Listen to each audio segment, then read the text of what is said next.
But there's an age-old bit that comedians used to do on stage years ago, in like probably vaudeville, called the arms bit. The arms bit. Yes, where you would. Let's see right here. All right. The arms bit is something that you would do at the end of your show and call up volunteers to stand behind you, and let's see how you do it, John. Okay. Now I paid. I paid over $14,000 for this arms bit practice puppet. Right. I would have paid $50. No mo. Kensil Culture, puppets, props, puns, podcasts.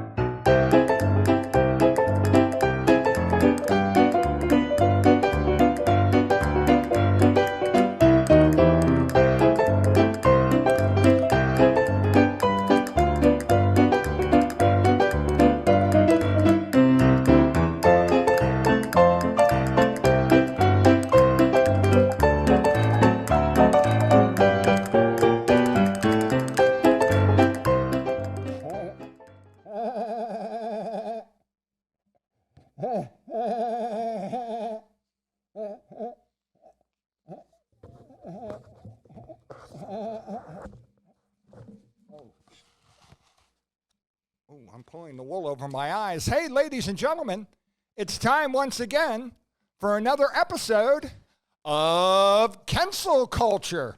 Yes, it's the Pop Culture Magazine. And here he is, the sailor of silly, the Edmund Fitzgerald of comedy. Ladies and gentlemen, he was a panic on the Titanic. Let's have a nice hand for our captain, Mr. John Kensil. John. Hey, dorks. Thanks for listening to the show tonight and watching it, too, in TV land out there on YouTubeville. I'm John Kensil, and this is Legendary Wid. Hey, John, you put that hat on. You look like you have a yacht to offer. I'm sorry. I went overboard there. I didn't mean to do that. Okay? No, I look like a Russian shrimp boat captain. Yeah, shrimp boat is right. I heard the ladies say you got a dinghy. I'm sorry, John. I'm sorry, John. I shouldn't say that. Okay. Admiral. Yes, and I got my new blue suit jacket today, all dressed in. Maybe I shouldn't have worn blue, and blue. Get my tie and my thing here too. But I hope Wid had a good weekend. I hope everything went well for you. Oh, everything always goes well for me. I'm a happy man, and as long as I have my toys and my props, I'm out there. I didn't get to work. We got canceled twice this weekend, didn't we? We showed up a month early. Oh, okay. Yeah, that's true. Don't tell anybody. We're not supposed to tell anybody, but we showed up a month early. Yeah, we went to a venue because I think we told us already. So we went to a venue, and the lady goes, "Oh no, you're here March 18th." Like, yeah, right. And so here's a blues band playing. So we did a couple of numbers with the crew. Yeah, Harry Turner and the Bunsen Burners. Wid plays a mean harp, and I played the swinette. But it was pretty cool. I had a neat time. But I did some neat things over the weekend. I hear you did some neat things over the weekend. You were with the Reverend Bob Levy from the Howard Stern Show and from one of his many podcasts. Bob is a good friend of mine, and he's a different type of comedian than I am. And he's a very good guy. Bob's a right-in-your-face, very funny, crowd-working guy. And he's funny, too. He can say very cutting things to you, but he smiles when he says it, so you'll laugh at it, like Don Rickles would do. And, and there's something to be said about being that. I think that if I went out to because we're pretty prim and proper in our comedy. I mean, there's one or two moments that, maybe go and jump the shark. Like I had a couple of G.G. Allen moments. I don't know what that means, John. That's some sort of hey, people out red there, tube code or something. Look up G.G. Allen. He was the famous punk rocker who lived the whole life of punk rock. What would he do on stage? He would do funny things on stage and throw it in people's faces. He was, I never got into punk rock. I always thought that it was just an excuse for people to not sound good, okay? And, I don't know what that was. That could be a punk rock song. Okay. It was a plate in my head. Oh, look at that there. So I did the show with Bob, and it was very funny. I was on the show with Bob Gonzo, Okay. who's a very good, funny guy and a very good entertainer. And it's funny who he looks like. He looks like Tiny Tim. He has that long Tiny Tim black hair, and he mentions this too.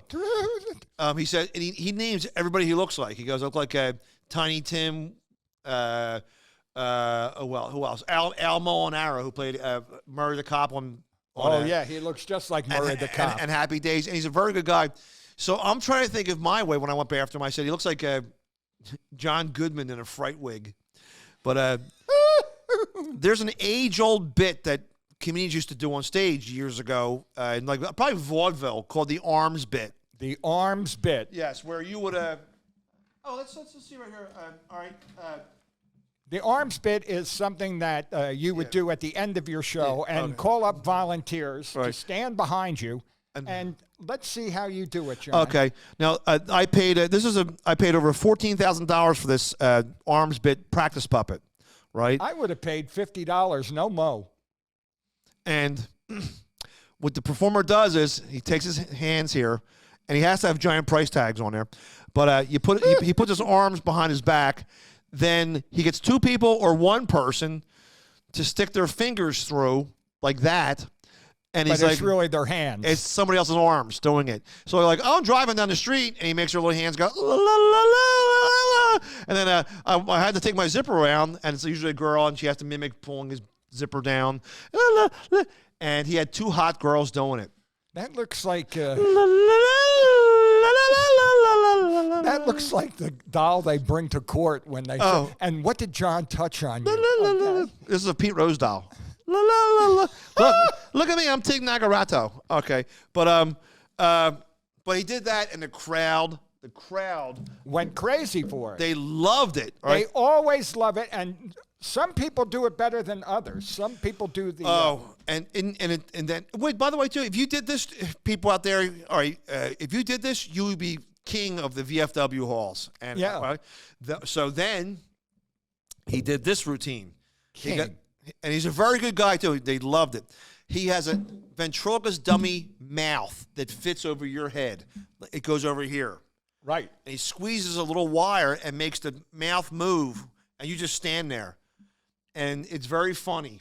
And right, and he crushed with it. He did really well with it. And then I'm like, I gotta follow this guy.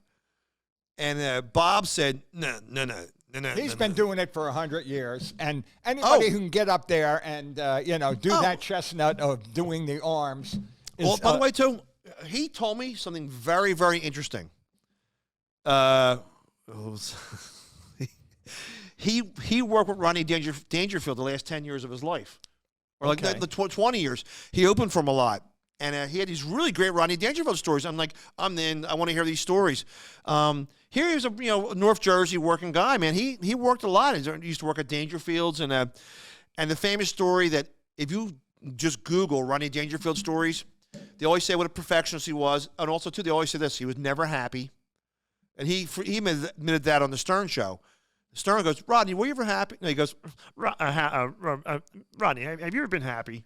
And Rodney goes, no, not really, no, never. And he's like, maybe this isn't his life, but the famous stories you always hear about Rodney is he would come, he would get changed right away from his black shirt, suit and red tie, and put on a bathrobe. And he would sit and talk to comedians in his dressing room, and his groin would fall out, and you'd see his groin vegetables. John, I don't know what part of the anatomy that is, but he's a human being, I guess. Vegetables coming out of his. Well, you'd see his body parts. I played Rodney's club a bunch of times, and Was he ever there?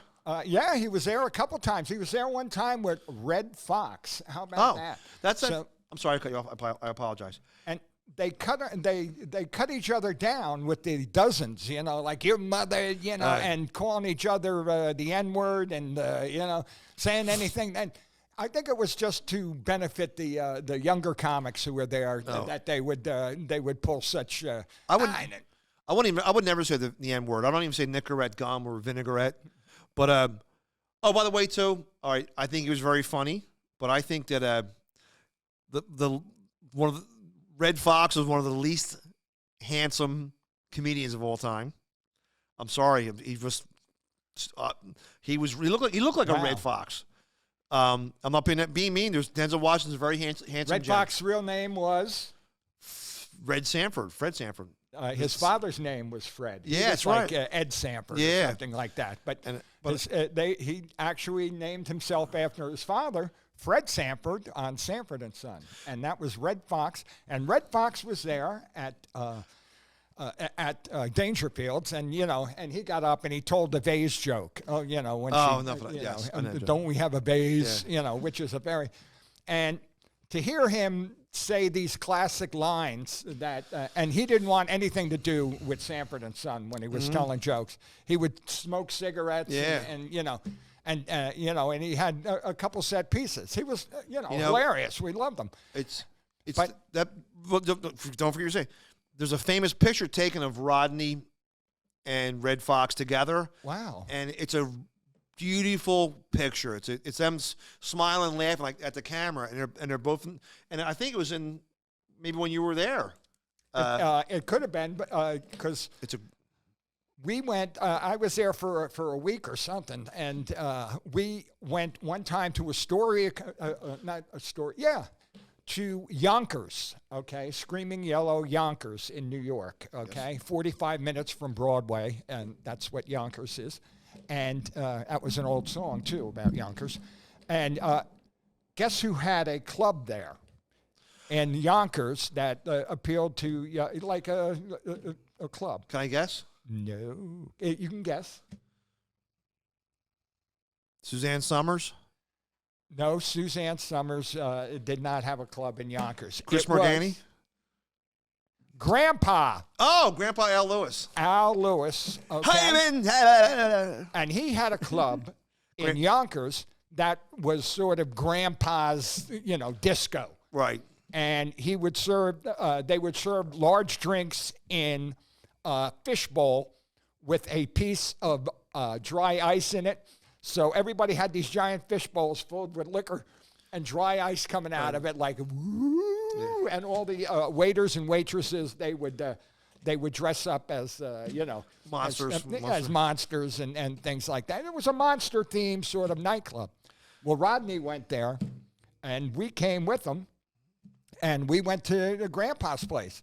And Grandpa was, by that time, he was an old guy. He was just sitting there like this. He looked like you this. know. Hey, how you doing? And Rodney just came in like, hey, how you doing, Grandpa? He goes, sex and drugs. That's what it's all about, Rodney. That's all it's all about, Grandpa. Sex and drugs. That's what it's all about. And he kept repeating that. And he goes, and then sometimes eating. And then that was the conversation that Grandpa and Rodney had. Okay, That's right before it closed. Wid and I, right, to put it wrong. Wid and I got a chance to work at Dangerfields. They called us up, and it was some 4 shows in Manhattan, wherever it was at. 4 shows, 2 on Friday, 2 on Saturday for like $100. And I'm thinking, oh. And I said, wait, this, and near the end, it did not have the prestige. you know what? I asked the guy. I said, "Well, can you give us $50 extra?"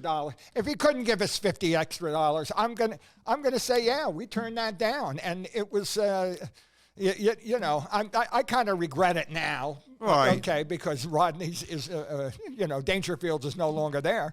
But, I also felt a little bit good standing up for myself and saying, yeah, I'm not going to, we're Philadelphia guys. We, to get up there with all sorts of things. Wid. And the exposure wasn't that great at, No, it was way past its prime. it was way past its prime, and it was a lot of, like bachelorette parties or It was or birthday what do parties you call or it? things A like tourist trap. that. It was a tourist trap. Yes, Wid, very much. Yeah, I know I'm here. a little idea about, not idea, a little factoid about you and I. You and I were the last performers to perform at the Pittsburgh Funny Bone before it closed.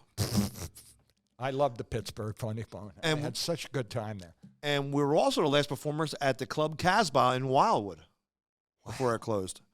And it's but I must have closed other places too with my corny act. Oh. You know. But So, all right, so back to the weekend. All right, so we talked about Bob Gonzo, and he worked with Rodney. All right. And he saw Bob Gonzo, a great guy. It used to be a booker. He doesn't book anymore or something? Not really. Maybe church shows once in a while, but he spoke very highly of you. So that was on Friday night. Okay. Did he say God bless you? Yes, God he did. bless you? Yes. Okay. He's a real nice guy. Yeah. His wife books bands, Okay. and I gave her all the information about the rotten berries. Oh, I told her about the rotten berries, and they the Roddenberry. Oh, Roddenberry. I'm sorry. And no, but she goes, I love acts like that, and she'll be in touch with you. Great. If something comes The up. Roddenberries is a group that I'm in, and we just did, I think last week we talked about it. I just did a sort of a virtual comic convention, okay? It's like we said that. But we got good feedback from it, so that was the really neat. Roddenberries, are once again going to be the house band at the convention in Las Vegas. So Are you going to fly out there this year? I'm going out there Maybe this year. Maybe I'll go with you. It's Hey, maybe I think so. I'm you going could to do it on the yeah. thing. I want to see my friend Carrot Top and ask him for money. I think it's the same week as the Human Centipede Convention. But I want to. So that was the Human Centipede. Oh, there you go. There you go. Oh, there you go. So that was Friday night. All right. Saturday night. All right.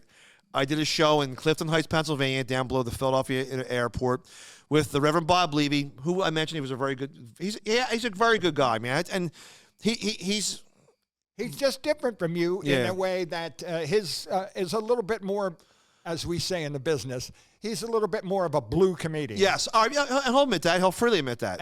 And right? Not this color blue. But John is he's sort of you can delve into the blue, but you mostly stay on the course of Mom and Pop and kids. I can say like Dirty Diaper. So, but it was Bob Levy. All right, Kevin Brennan was another experienced, funny veteran guy who was on Saturday Night Live, an HBO special. And he came down from Jersey City to do the show. And he's originally from the area. And his brother's Neil Brennan, who created the Chappelle Show, and directed Pootie Tang, the Louis C.K. movie. But another good guy. And I'm telling you, man, this was a very hilarious R-rated show. All right. It was unbelievable. And and then they talk about bodily functions a lot. Yeah, it was talk about bodily functions in the shower. Yeah. Oh my God. And it's very funny. It's funny too. Bob could say like oh wait like all right. He saw a guy with just a big belt buckle on. Okay. And he's like, look at this guy's belt buckle. He goes, how old's that thing? What are you going to go home and masturbate the gun smoke? Thank God. Yeah, right. Thank God. And it was just oh my God, it was just bonkers. All right, and by the way too, I'm not on stage here going, imagine shopping. I talk to my R-rated stuff, or unfortunately too, thank God too, I had in my wheelhouse. My wheelhouse. I had to. I know a bunch of Jackie the Joke Man jokes. Okay. And it's weird. I got him with that. Like I'm not saying I crushed. I hate when comics say that, but I did not lose them. But it was very, very, very ridiculous. Oh, there was sort of a gruff audience. Was it a gruff audience? No. It was all white guys, working class guys in a Polish club that hold about 250 people. It was a really great time. Maybe we'll do it next year. I enjoy doing these more than comedy clubs. When you do like a hall, because they laugh, they're good. And when they're really laughing, if you do comedy, when they really laugh too, that's when you see your improv come out. Because you ad-lib. I've seen you do it. You'll hit a joke, and then they'll laugh, and you'll add on it, and you keep doing it. And then you bring it back. It really inspires you to add on. All right, but anyway, at the show, all right, some guy gave me an edible, right? But it wasn't a cookie. It was a flat. Look at my thumb if it was flat. Some kind of gummy, but it was flat like that big, like a piece of Wrigley gum. Okay. Right? And I only took it on the way home. I don't want to have anything to disrupt me once I'm driving. You know, and I'm not Victor Von Pothead, right? Or Cheech and Kensil, but on the way. All right, so on the way home, Cheech and Kensil. all right, hey man, Al's not here, right? So I took it on the way home, and I felt really good, relaxed, and Sunday was a semi-nice. No, it was a lousy day out.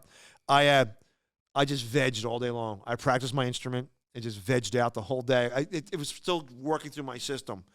And then Monday, when I had to go to the... Yeah, you can't gauge that stuff. That it's like melanoma. If you take too much of it, you get a sleep hangover. Oh, and he's right on that too. And it was, but I felt, but also too, sometimes you take these things, it's not the best thing in the world for your digestive system.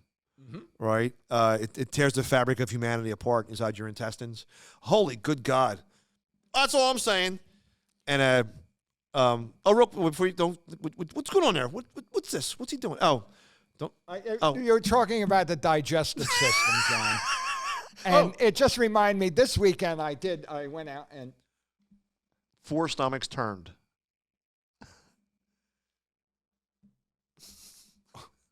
ground beef. I did that joke before. Ladies and gentlemen, I was out there all right, this weekend, and, I'd like to still look at records, vinyl and all that. But I found this record, okay? Hold on. No, go. Yeah, look at that. It's called, Heavy? What's it called, John? Victor Buono, Heavy. Now, Victor Buono, I met him when I first told jokes in beautiful downtown New York. You met him? At the Improv, yes. Oh. And he had we all know him as King Tut, okay? That was his biggest, King Tut in the Batman series. Wait. I know he was in Whatever Happened to Baby Jane. Yes. But I also think he was also in Hush Hush. Yes, he played the father in Hush Hush, Sweet Charlotte. And he was only like 26.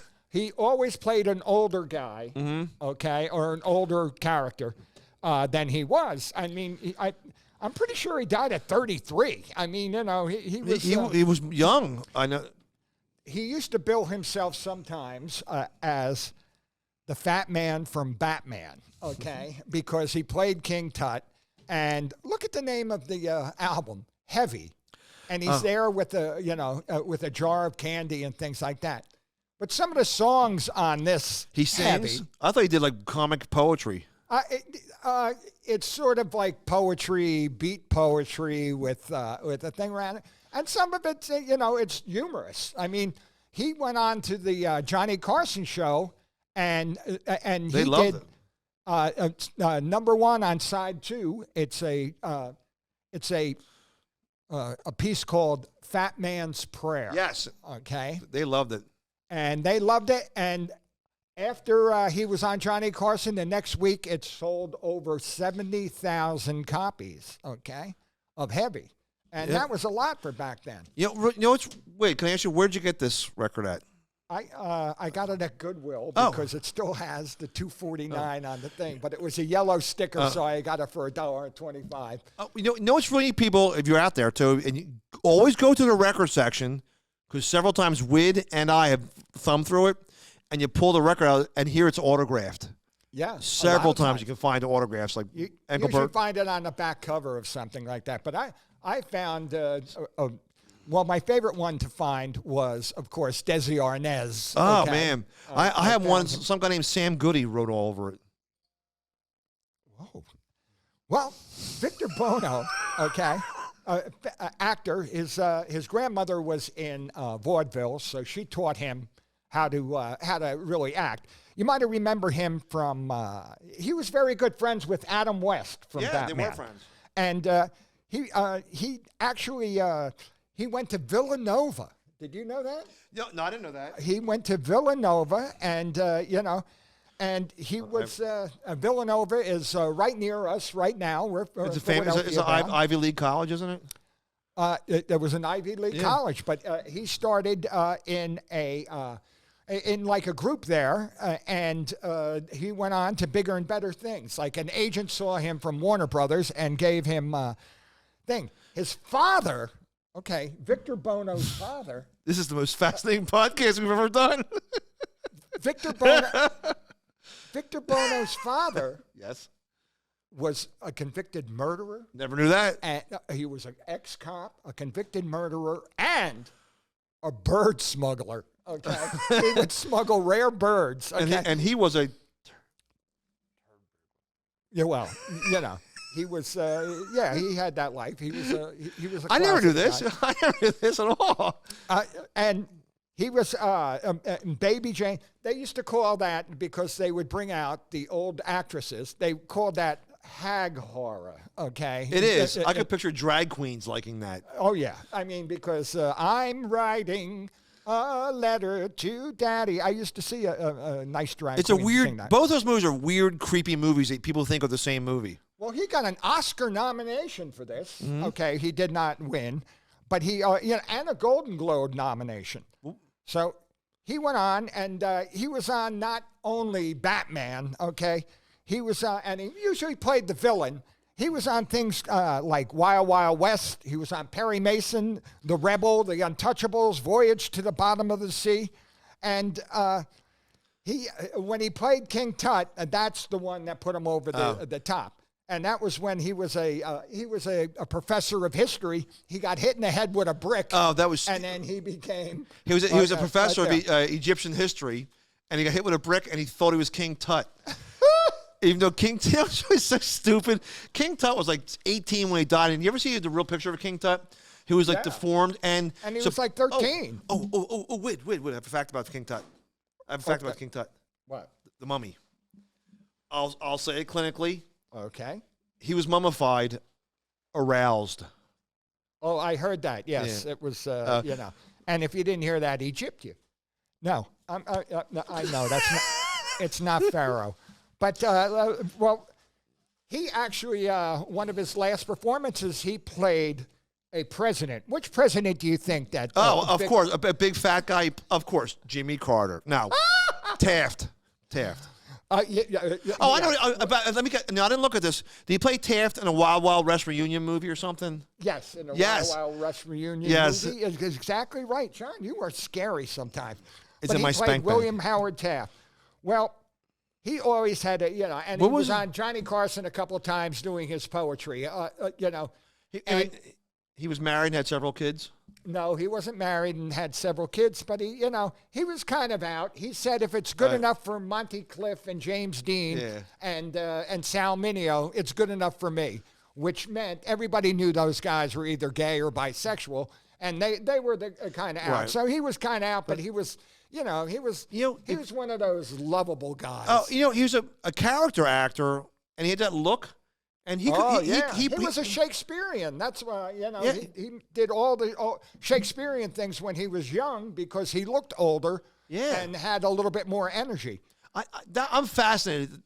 Murderer, dad was a convicted bird smuggler. Yeah. Like, oh my God, I never knew that. Well, I'm telling you. Well, Victor, I never knew he went to Villanova. Well, Victor, when I met him, he had on bib overalls and things like that. And he was just like one of the guys at the Improv waiting to get on.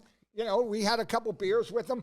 Nobody mentioned, the thing. We were comedians hanging around. Didn't he, when you saw him with bib, didn't he have like a beard? Like he looked like a hillbilly, didn't you? Or a beatnik? He looked like, he looked like a beatnik and, and he was cool around us. There was all comics, and we were kind of starstruck in the beginning, but then, you're hanging around with the guy and he's normal, so. But unfortunately, John, he passed away. Yes. He passed away of a heart attack at age 33. 33?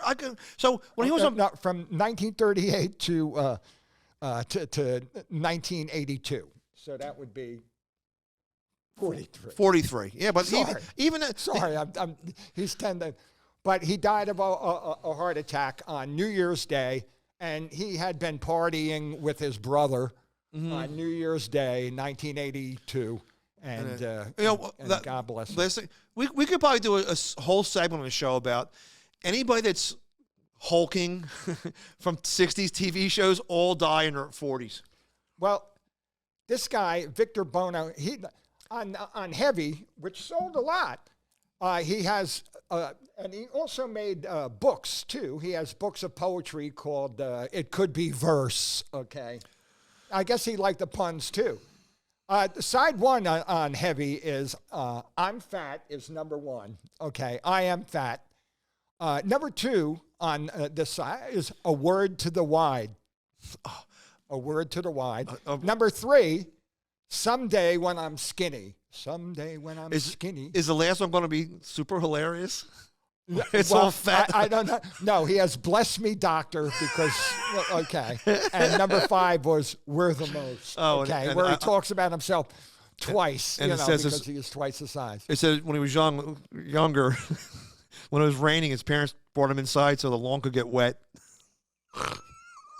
It says here he had to iron his pants in the driveway. Well, side two, John, is The Fat Man's Prayer. Okay, yes. sold thousands, hundreds of thousands. Oh. Number two is Skinny Poems for Fat Lovers. Okay, you're sort of a chubby chaser. You can't say that anymore. Unless you're Lizzo. I am. Did you? Lizzo stepped on a digital scale. Yeah. And said, "Oh, look, it's my phone number."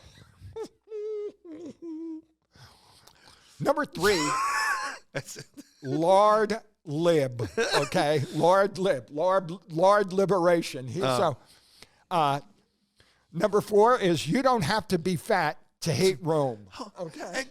This should be called. This record should be called "Drop Dead Fatty." Fatso. And we're going to drop dead right here.